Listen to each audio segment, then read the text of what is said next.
قصہ آدم و ابلیس کا ایک اہم سبق انسان اور شیطان کے رویے کا فرق ہے۔ شیطان نے خدا کی نافرمانی کی اور غلطی انسان سے بھی ہوئی، مگر شیطان نے حسد میں آ کر تکبر کیا اور پھر غلطی ماننے کے بجائے اس پر دلائل دینے لگا، حتیٰ کہ اپنی غلطی کی ذمہ داری اللہ تعالیٰ پر ڈال دی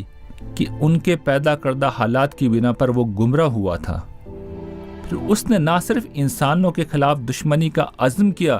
بلکہ معافی مانگنے کے بجائے اس بات کی مہلت مانگی کہ اسے انسانوں کو گمراہ کرنے کا موقع فراہم کیا جائے تاکہ وہ ثابت کر سکے کہ انسان ایک ناشکری مخلوق ہے۔ اس کے برعکس حضرت آدم و حوا غلطی کے فوراً بعد اللہ تعالیٰ کے سامنے جھک گئے۔ انہوں نے نہ تو یہ عذر پیش کیا کہ شیطان نے ان کو قسم کھا کر فریب دیا، نہ یہ کہا کہ آپ نے ایک جبلی تقاضے پر پابندی لگا کر غلط کیا، اس لیے غلطی کے ذمہ دار ہم نہیں بلکہ آپ خود ہیں۔ اپنی غلطی کا جواز ڈھونڈنے اور اس کا الزام دوسروں پر ڈالنے کے بجائے توبہ، ندامت اور خدا کی بخشش اور رحمت کی طلب کا یہی وہ رویہ ہے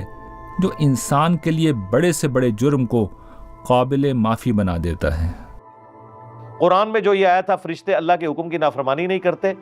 تو یہ شیطان نے نافرمانی اس لیے کی کہ یہ فرشتہ ہے ہی نہیں تھا، اس سے حکم تھا، اسی لیے اس نے آگے سے جو ریبٹل کرتے ہوئے اللہ تعالیٰ کو جواب دیا ہے اس میں اس نے اپنی اس غلطی کو جسٹیفائی کیا، اور دوسری طرف آدم علیہ السلام وہ ہیں جنہوں نے غلطی کو جسٹیفائی نہیں کیا بلکہ غلطی مان لی ہے۔ جو غلطی مان لے وہ آدمی ہے، اور جو غلطی نہ مانے، جسٹیفیکیشن دے، وہ شیطان ہے۔